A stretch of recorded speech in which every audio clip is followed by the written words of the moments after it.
Hello everybody, welcome to my presentations. My name is Nguyễn Thị An Nhan and I come from Viet Nam. So the topic that I want to do today is single member company in Vietnam. And the law basis that I using today is the law on Enterprise version 2014. And I also add some link for Vietnam law data English versions in order to someone to have a look into it.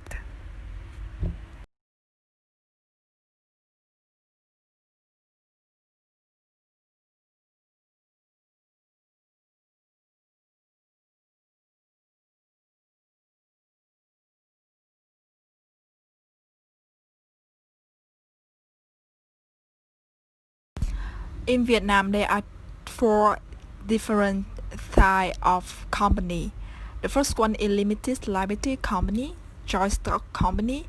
Third one is partnership, and the last one is private company.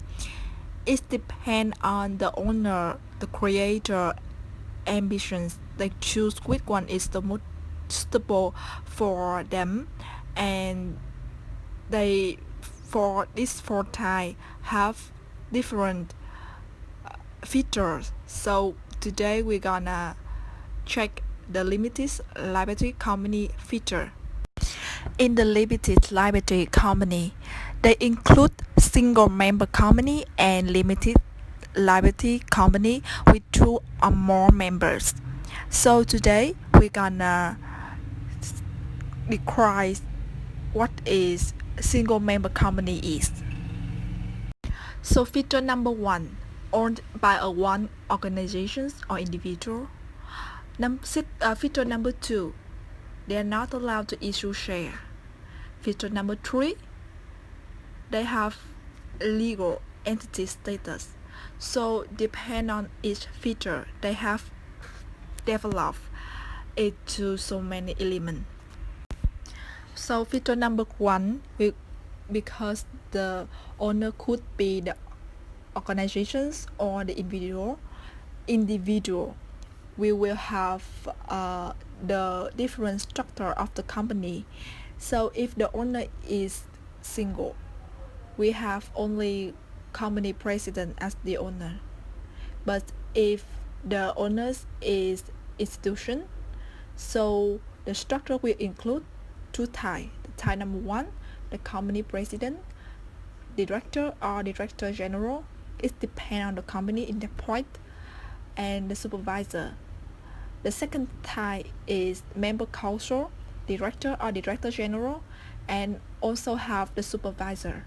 So it depends on the company. They can choose which one is the most suitable for them to control control the company. They will choose that type. However, in the both type, they both have the supervisor. So supervisor is the person who check the legal corridor, every activity, every decisions of the company president or director or member council. They will also the last person to check whether it's right or not, whether it's suitable or not, whether have the individual interest, a conflict interest in here. So the functions of the supervisor is quite important. But nowadays in Vietnam, in reality the supervisor is not respect. So I will have a further research for this point and will discuss with the class later. So the feature number two, that this kind of company are not allowed to issue share. So they have to find another way to develop their finance. So if that way is they allow the other person outside the company to invest into the company, and that investor become the second creator, the second owner.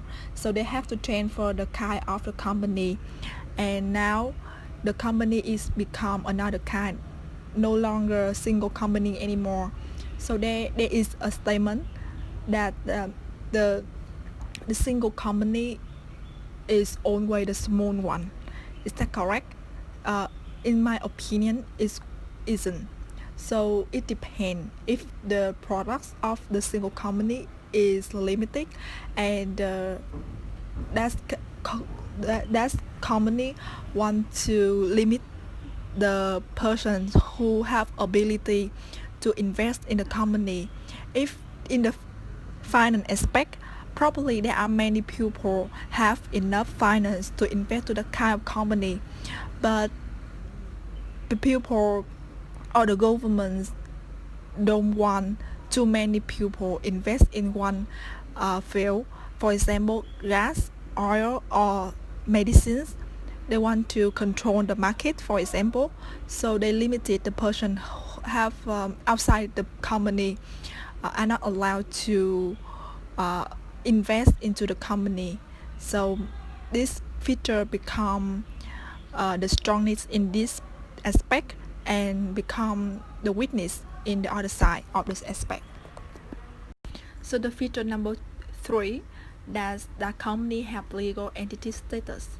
That means the owner of the company have the full right to make all the decisions of the company, but the liberty, the responsibility that they have to make is just within the amount of the charter capital of the company.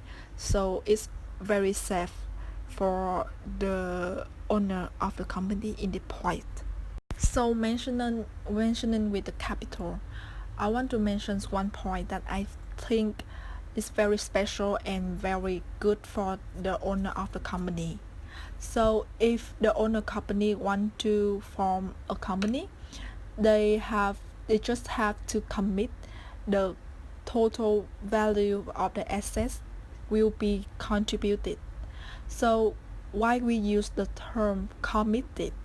Because maybe at that point the owner of the company didn't have the enough money they want to form the company. They don't have enough value of assets, but the law allowed them to have 30 days to collect more money as much as possible. So after that long term, if they fail, they will have to register for adjustment for chapter capital to equal the outrally contributed the capital amount. So that's quite simple and easy for them. But the one point the owner company have to make that if in the term 30 days they collecting the finance and they have a debt, so but the debt is over their ability, but under the capital they have committed to the government, so they have to responsibility within the total value of the assets they have committed at the first time. So that's the point the owner company have to consider when they resign the company. So that is the end of my presentations. I hope to see you guys soon in the next semester.